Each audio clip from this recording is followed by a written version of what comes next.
Good morning student आशा करছি সকলে ভালো আছো। আজকে আবারও আমি নতুন একটি ভিডিও নিয়ে উপস্থিত হয়ে গেছি। আজকের এই ভিডিওতে আমি ফিউচার পারফেক্ট টেন্স নিয়ে বিস্তারিত আলোচনা করব। তাহলে তোমরা অতি অবশ্যই চ্যানেলটিকে সাবস্ক্রাইব করো এবং ধৈর্য সহকারে শুরু থেকে শেষ পর্যন্ত ভিডিওটি দেখো, তাহলে আজকের ক্লাসটি সম্পূর্ণ বুঝতে পারবে। আর আমি নতুন সাবস্ক্রাইবারদের বলবো, যারা আমার চ্যানেলে নতুন ভিজিট করছো তারা অতি অবশ্যই চ্যানেলটিকে সাবস্ক্রাইব করো আর পাশে থাকা নোটিফিকেশনটিকে অল করে নাও, তাহলে যখনই আমি কোনো ভিডিও আপলোড করব তোমাদের কাছে পৌঁছে যাবে। আর তোমাদের আরেকটি সাজেস্ট করব, তোমরা অবশ্যই এই ক্লাসগুলি বন্ধুদের সঙ্গে শেয়ার করো এবং তাদেরকেও এই চ্যানেলটি সাবস্ক্রাইব করতে বলো, যাতে তারাও দেখে ফ্রিতে কিছু শিক্ষা অর্জন করতে পারে এবং ইংরেজি থেকে ভয় কাটাতে পারে। তাহলে বেশি কথা না বলে আজকে ক্লাসটি শুরু করছি। দেখো, আজকে আমি ফিউচার পারফেক্ট টেন্স নিয়ে বিস্তারিত আলোচনা করব। আর এই চ্যানেলে আমি 0 to হিরো টেন্স শেখাচ্ছি, অর্থাৎ শুরু থেকে টেন্স শেখাচ্ছি। তোমরা চাইলে আগের ভিডিওগুলি অর্থাৎ প্রেজেন্ট টেন্স থেকে নিয়ে এই পর্যন্ত সম্পূর্ণ ভিডিও দেখে নিবা। তাহলে দেখো, ফিউচার পারফেক্ট টেন্সের প্রথমে আমি সংজ্ঞাটা বলবো। সংজ্ঞাটা কি বলছে, যদি ভবিষ্যৎকালে কোনো নির্দিষ্ট সময়ের মধ্যে কোনো কাজ হয়ে যাবে বোঝালে, বা দুটি কাজের মধ্যে একটি কাজ আগে হবে এবং পরের অন্য কাজটি যদি পরে হয়, তাহলে যে কাজটি আগে হবে সেটি হবে ফিউচার পারফেক্ট টেন্স এবং যে কাজটি পরে হবে সেটি হবে সিম্পল প্রেজেন্ট টেন্স। সংজ্ঞাটা তোমরা একটু ভালোভাবে পড়ে নিবা এবং যেভাবে আমি লিখে দিয়েছি সেটা খাতায় নোট করে নিবা। আবারও বলছি, ভবিষ্যৎকালে অর্থাৎ ফিউচার পারফেক্ট টেন্সে ভবিষ্যৎকালে দুটি কাজ একই সঙ্গে চলতে পারে বা একটি কাজ চলতে পারে, তবে তোমাকে দেখতে হবে যে কোন কাজটি অনেকক্ষণ ধরে হতে চলেছে বা চলবে। তাহলে দেখো, ভবিষ্যৎকালে দুটি কাজের মধ্যে যদি কোনো কাজ আগে সম্পূর্ণ হয়, যে কাজটি আগে শেষ হবে সেটি হবে ফিউচার পারফেক্ট টেন্স, আর যে কাজটি পরে সম্পূর্ণ হবে সেটি সিম্পল প্রেজেন্ট টেন্স। এবার বাংলায় চিনব কি করে যে এটি ফিউচার পারফেক্ট টেন্সের উদাহরণ। দেখো, যদি বাংলা ক্রিয়ার শেষে ইয়া থাকিব, ইয়া থাকিবা, ইয়া থাকিবে ইত্যাদি এই শূন্য বিভক্তিগুলি যদি ভার্বের শেষে বা ক্রিয়ার শেষে যুক্ত থাকে, তাহলে সেটি হবে ফিউচার পারফেক্ট টেন্স। এবার আমি এর নিয়মগুলি নিয়ে আলোচনা করব। তাহলে প্রথমে দেখো, অ্যাফিরমেটিভ সেন্টেন্স অর্থাৎ ফিউচার পারফেক্ট টেন্সের অ্যাফিরমেটিভ সেন্টেন্স। আর অ্যাফিরমেটিভ সেন্টেন্সের স্ট্রাকচারটা দেখো, প্রথমে সাবজেক্ট থাকবে, তারপরে শ্যাল বা উইল যে কোনো একটা, সেটা সাবজেক্টের উপরে ডিপেন্ড করে, তারপরে হ্যাভ থাকবে, ভার্বের থার্ড ফর্ম অর্থাৎ ভার্বের পাস্ট পার্টিসিপল রূপ বসাতে হবে, আর তারপরে indirect object, direct object, manner, place, time এগুলো সিরিয়াল অনুযায়ী বসাতে হবে, যেটা থাকবে সেটাই বসবে। আর তারপরে যদি দুটি বাক্য থাকে তখন তোমাকে লিঙ্কার একটি অ্যাড করতে হবে। দেখো, যেমন আমি এখানে বিফোর অ্যাড করেছি, আর বিফোর অ্যাড হবে যদি বাক্যের মধ্যে পূর্বে বা আগে এরকম কিছু থাকে, তাহলে বিফোর অর্থ হচ্ছে পূর্বে বা আগে। আর তারপরে second subject, second verb, object এগুলো বসাতে হবে। তাহলে এই স্ট্রাকচারটা ফলো করে এই তিনটি এক্সাম্পল সমাধান করব। দেখো, প্রথমে কি বলছে, মায়ের ভাত রান্না করার পূর্বে আমি এই অঙ্কটি সমাধান করিয়া থাকিব। তাহলে দেখো, এই যে সমাধান করিয়া থাকিব, এই যে করিয়ার সঙ্গে ইয়া যুক্ত রয়েছে, তার জন্য এই বাক্যটাই যে আমি থেকে এই বাক্যটা হচ্ছে ফিউচার পারফেক্ট টেন্স, আর পূর্বের আগে পর্যন্ত এই যে মায়ের ভাত রান্না করা এটা হচ্ছে সিম্পল প্রেজেন্ট টেন্স। তাহলে এবার আমি নিয়মটা ফলো করে এর উত্তর করব। প্রথমে কি রয়েছে, সাবজেক্ট, তাহলে প্রথমে আমি সাবজেক্ট বসাবো, আমির ইংলিশ আই, আর আই যেহেতু ফার্স্ট পারসন তার জন্য শ্যাল বসবে, তারপরে হ্যাভ বসবে, আর তারপরে ভার্বের থার্ড ফর্ম। তাহলে সমাধান করার ইংলিশ হচ্ছে সলভ, আর থার্ড ফর্মের জন্য ডি যুক্ত করলাম। তারপরে এই অঙ্কটি এর ইংলিশ হচ্ছে দিস সাম, দিস সাম অর্থ হচ্ছে এই অঙ্কটি। আর তারপরে প্রথম বাক্যের কাজ শেষ, এবার লিঙ্কার যুক্ত করব, বিফোর অর্থ হচ্ছে আগে বা পূর্বে। লিঙ্কার যুক্ত করার পরে সেকেন্ড সাবজেক্ট বসাতে হবে, সেকেন্ড সাবজেক্ট হচ্ছে আমার মাদার, মাদার বসালাম। তারপরে রয়েছে রান্না করা, রান্না করার ইংলিশ হচ্ছে কুক, আর মা যেহেতু থার্ড পারসন সিঙ্গুলার নাম্বার তাই ভার্বের সঙ্গে এস যুক্ত হলো, কুকস। তারপরে রাইস, রাইস অর্থ ভাত। এই আমার উত্তর কমপ্লিট। তাহলে সম্পূর্ণ বাক্যটা হলো I shall have solve this some before mother cooks rice, অর্থাৎ মায়ের ভাত রান্না করার পূর্বে আমি এই অঙ্কটি সমাধান করিয়া থাকিব।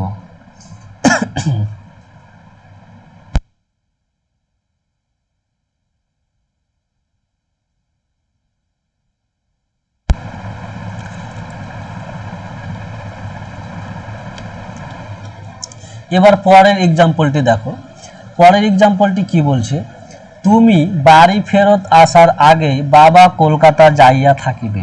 তাহলে যাইয়া থাকিবে এই বাক্যটি হচ্ছে ফিউচার পারফেক্ট টেন্স। তাহলে এর সাবজেক্ট হচ্ছে বাবা, বাবার ইংলিশ ফাদার,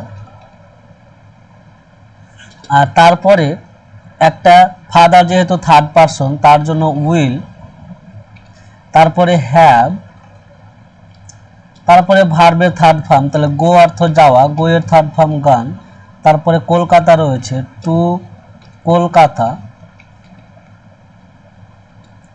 এবার লিঙ্কার যুক্ত করতে হবে যেহেতু প্রথম বাক্যের কাজ শেষ, বিফোর,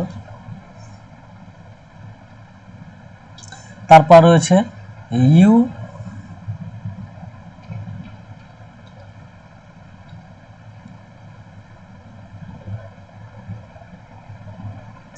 ইউ, আর ফেরত আসার ইংরেজি হচ্ছে রিটার্ন। আমি একটু ছোট করে নিচ্ছি না হলে এখানে আটবে না।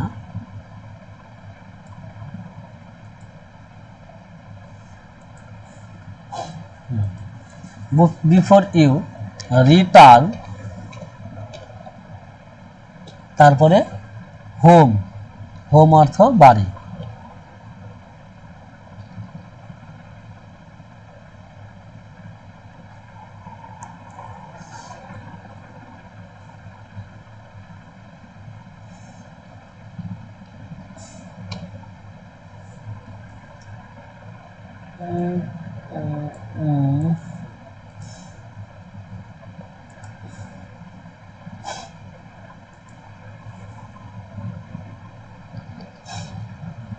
Before you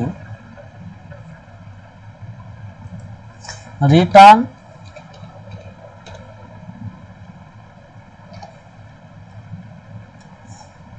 home, এ আমার উত্তর কমপ্লিট।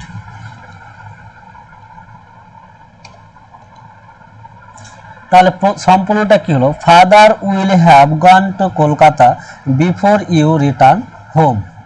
এর অর্থ হচ্ছে বাবা বাড়ি ফেরত আসার আগেই, তুমি বাড়ি ফেরত আসার আগেই বাবা কলকাতা যাইয়া থাকিবে।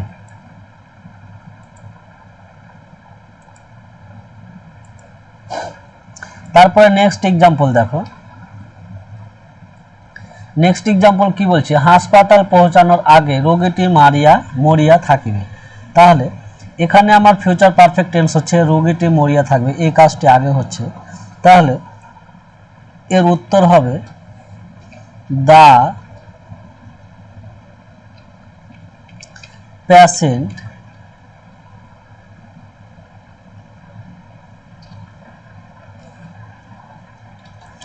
Will have died before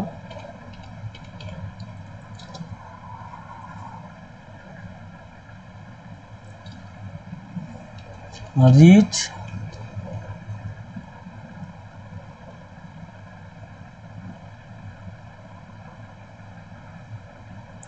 hospital. এ আমার উত্তর কমপ্লিট। তাহলে কি হলো যে হাসপাতাল পৌঁছানোর আগে রোগীটি মরিয়া থাকিবে, তাহলে the patient will have died before reach hospital. এ আমার উত্তর কমপ্লিট। এবার নেক্সট নিয়মে নেগেটিভ সেন্টেন্স। নেগেটিভ সেন্টেন্সে কি বলছে দেখো, স্ট্রাকচারটা দেখো। প্রথমে সাবজেক্ট, আর যেহেতু নেগেটিভ মানে নাবাচক বাক্য, তাই সাবজেক্ট, তারপরে শ্যাল বা উইল, তারপরে একটা নট, তারপরে হ্যাভ, তারপরে বাকি আগের মতো। অর্থাৎ অ্যাফার্মেটিভ সেন্টেন্সে বাকি যে ভার্বের থার্ড ফর্ম যে ছিল, এখানে ভার্বের থার্ড ফর্মটা আমি দিয়ে দিচ্ছি। ভার্বের থার্ড ফর্ম প্লাস অবজেক্ট, অর্থাৎ এই ভার্বের থার্ড ফর্মের পরে আই ও ডিও থেকে নিয়ে শেষ পর্যন্ত যা যা ছিল সবগুলোই সেম থাকবে। তার জন্য আমি আর বেশি কিছু লিখব না, শুধু অবজেক্ট থেকে লিখে রেখে দিয়েছি। এবার এক্সাম্পলগুলি দেখো কি বলছে। রাজু আগামীকাল তার ভাইয়ের সাথে মাঠে কাজ করিয়া থাকিবে না।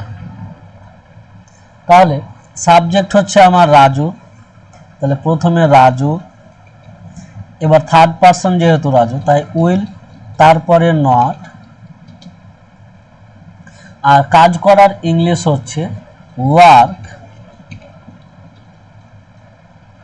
আর ওয়ার্কের থার্ড ফর্ম ইডি ওয়ার্ক, তারপরে মাঠে তাহলে in the field,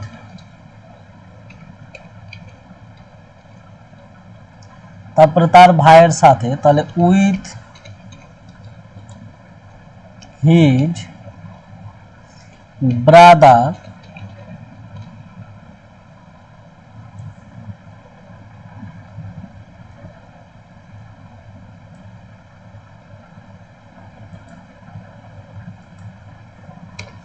with his brother, তারপরে কি রয়েছে আগামীকাল টুমোরো।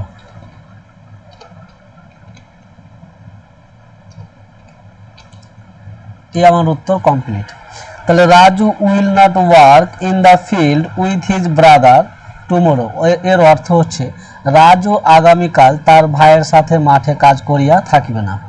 রাজু হচ্ছে সাবজেক্ট, তার ভাইয়ের সাথে মডিফায়ার, মাঠে প্লেস, কাজ করিয়া থাকিবে এটা হচ্ছে ভার্ব, আগামীকাল টাইম।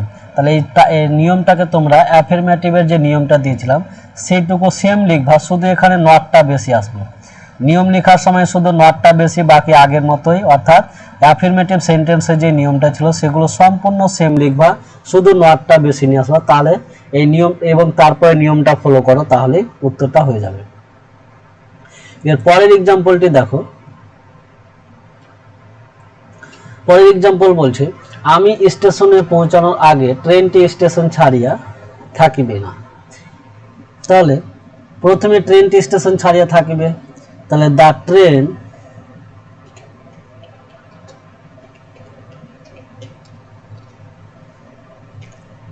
তারপরে উইল হ্যাভ লেফট, লিভ মানে ছেড়ে যাওয়া, আর লিভের third form left, the station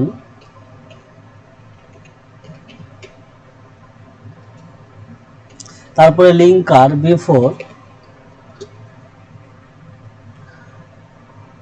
I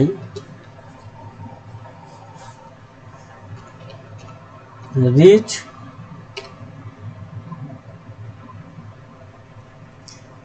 two the station. এ হয়ে গেল আমার উত্তর কমপ্লিট। তাহলে কি হলো, the train will have left the station before I reach to the station. এর অর্থ আমি স্টেশন পৌঁছানোর আগে ট্রেনটি স্টেশন ছাড়িয়া থাকিবে না। এবার পরের এক্সাম্পলটি দেখো। আমরা মাঠে যাওয়ার আগে বাবা আমাদেরকে বকা দিয়ে থাকিবে না। তাহলে প্রথমে বাবা আমাদেরকে বকা দেয়, তার জন্য ফাদার উইল নট,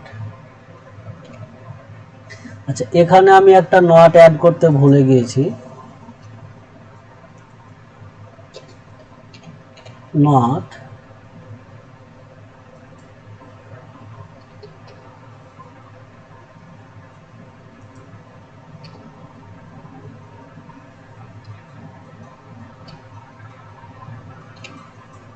এবার কমপ্লিট।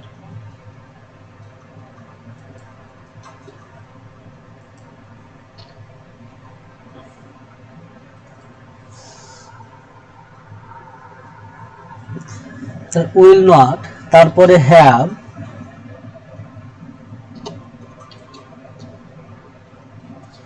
তারপরে কি বকা দেওয়া, বকা দেওয়ার ইংলিশ হচ্ছে স্কল্ড, তার সঙ্গে ইডি স্কল্ডেড, তারপরে আমাদেরকে, আমাদেরকে ইংলিশ আস, তারপরে লিঙ্কার বিফোর,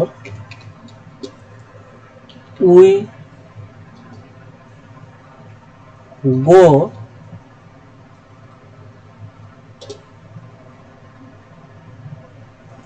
ফিল্ড, এ আমার উত্তর complete.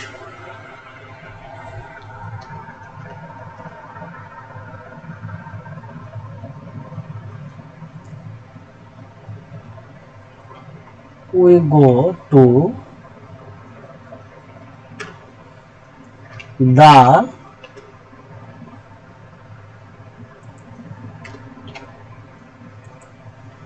field,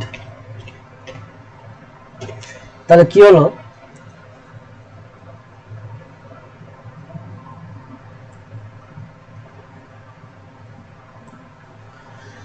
father will not have scolded us before we go to the field, এ আমার উত্তর কমপ্লিট।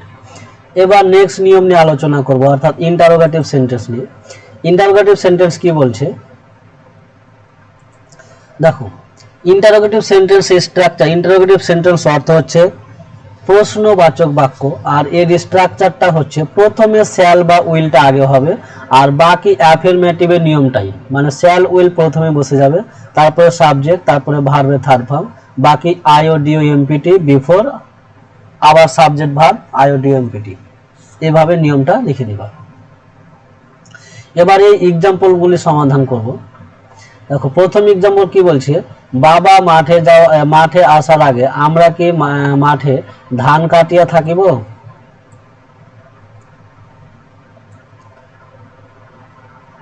তাহলে কি হবে দেখো, প্রথমে আমরা কি মাঠে ধান কাটিয়ে থাকবো, তাহলে আমরা হচ্ছে সাবজেক্ট, উই, আচ্ছা একটু ভুল করলাম, প্রথমে শ্যাল হবে, যেহেতু এটা ইন্টারোগেটিভ সেন্টেন্স, তো শ্যাল, তারপরে সাবজেক্ট উই, তারপরে একটা হ্যাভ, এখানে হ্যাভ আমি ছেড়ে দিয়েছি, স্ট্রাকচারটা একটু দেখে নিবা, হ্যাভ, তার ভার্বের থার্ড ফর্ম, তাহলে হ্যাভ, এবার ভার্বের থার্ড ফর্ম, তাহলে কাটিয়া থাকিব, তাহলে কাটার ইংলিশ হচ্ছে কাট, কাটের তিনটাই ফর্ম একই, কাট কাট কাট, তাহলে কাট, এবার ধান, ধানের ইংলিশ হচ্ছে পেডি, তাহলে shall we have cut paddy, এবার মাঠে, তাহলে in the field, in the field, এবার প্রথম বাক্যের কাজ শেষ, তারপরে লিঙ্কার, তাহলে বিফোর,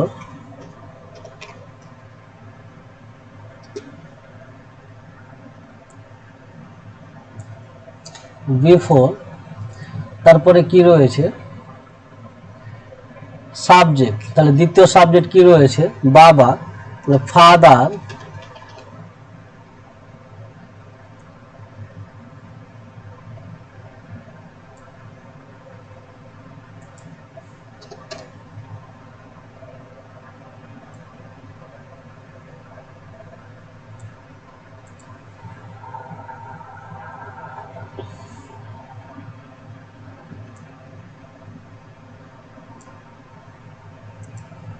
ফাদার, তারপরে কি রয়েছে আশা, আশার ইংলিশ হচ্ছে কাম, কাম, তারপরে মাঠে টু ফিল্ড, আর শেষে একটা প্রশ্নবাচক। এ আমার উত্তর হয়ে গেল। তাহলে shall we have cut paddy in the field before father come to field বা কাম টু দ্য ফিল্ড, এখানে দা লাগাতে পারো, কাম টু দ্য ফিল্ড। এবার নেক্সট প্রশ্ন দেখো, তারা আমাকে ধরার আগে আমি কি বাড়ি পৌঁছিয়া থাকবো। তাহলে প্রথমে আমি কি বাড়ি পৌঁছে থাকবো, এটা হচ্ছে আমার ফিউচার পারফেক্ট টেন্স। আর প্রথমে আমি রয়েছে, এটা যেহেতু ফার্স্ট পারসন তার জন্য শ্যাল, তারপরে আই, তারপরে হ্যাভ, এবার রিচ, রিচের থার্ড ফর্ম হচ্ছে রিচ, তারপরে হোম বাড়ি, এবার লিঙ্কার বিফোর, তারপর বসবে দ্বিতীয় সাবজেক্ট। তাহলে তাহারা, তাহারার ইংলিশ হচ্ছে দে, আর ধরার ইংলিশ ক্যাচ, ক্যাচ, আর কি রয়েছে আমাকে, আমাকে ইংলিশ মি,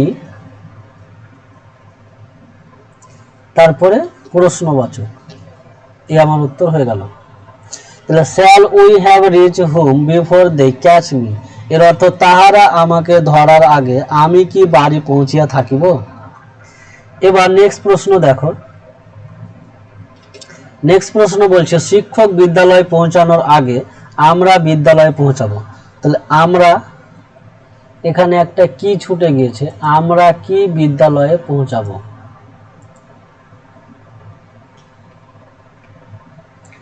আমরা কি বিদ্যালয়ে পৌঁছাবো।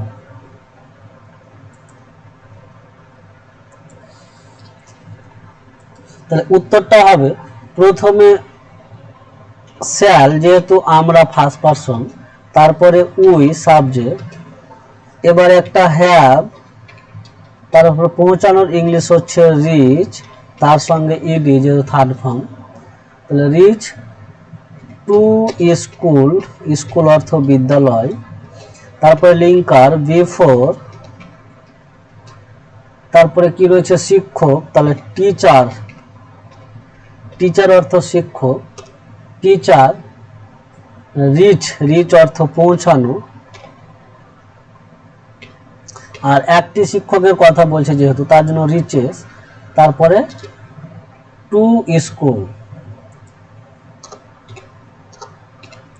রিচেস টু স্কুল, শেষে একটা প্রশ্নবাচক। এই আমার উত্তর কমপ্লিট। তাহলে কি হলো, shall we have reach to the reach to school before teacher reaches to school. এবার আজকে লাস্ট নিয়ম, সেটা হচ্ছে interrogative negative sentence. Interrogative negative sentence.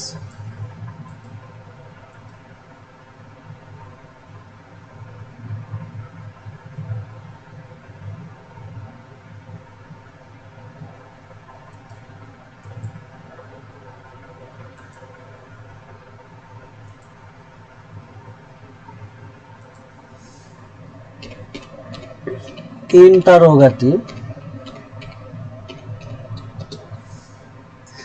Negative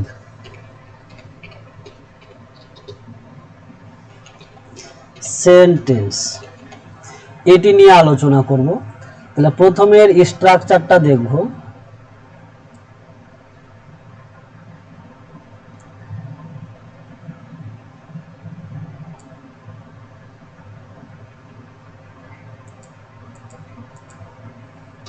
এর স্ট্রাকচার হচ্ছে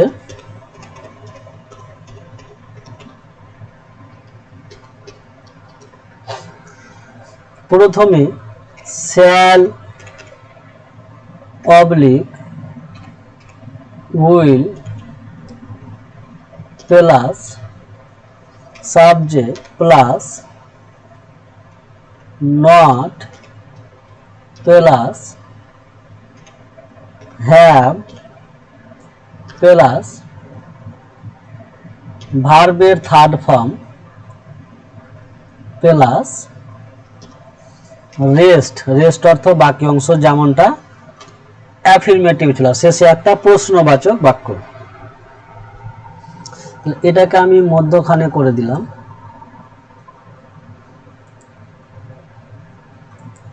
এই মিডিলে করলাম, এইটুকু কালার চেঞ্জ করে দিলাম। এবার এক্সাম্পল দেখো, আমি এক্সাম্পল দিলাম, মনে করো এরকম,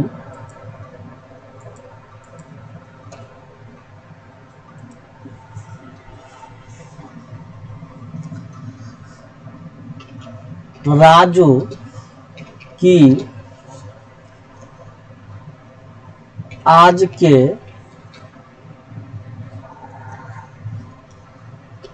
মাঠে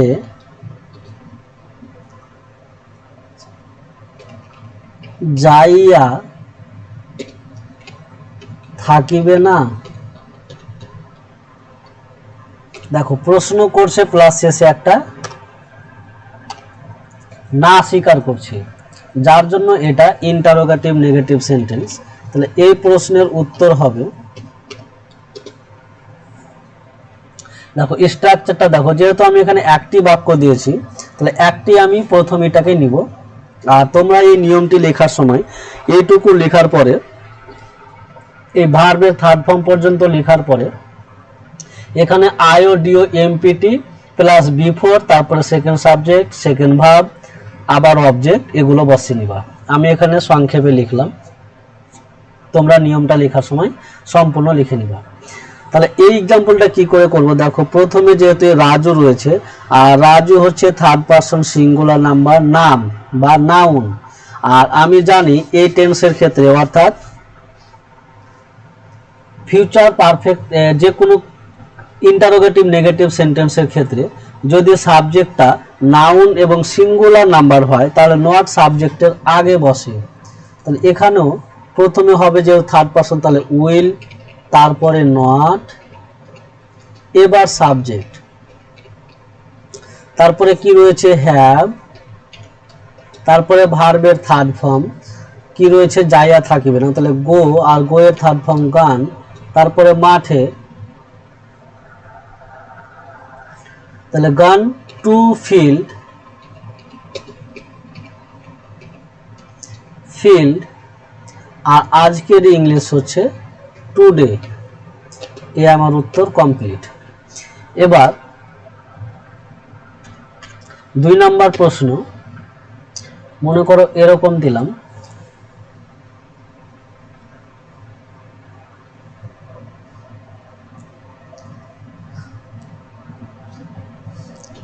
তিনি কি আমাকে তার বাড়ি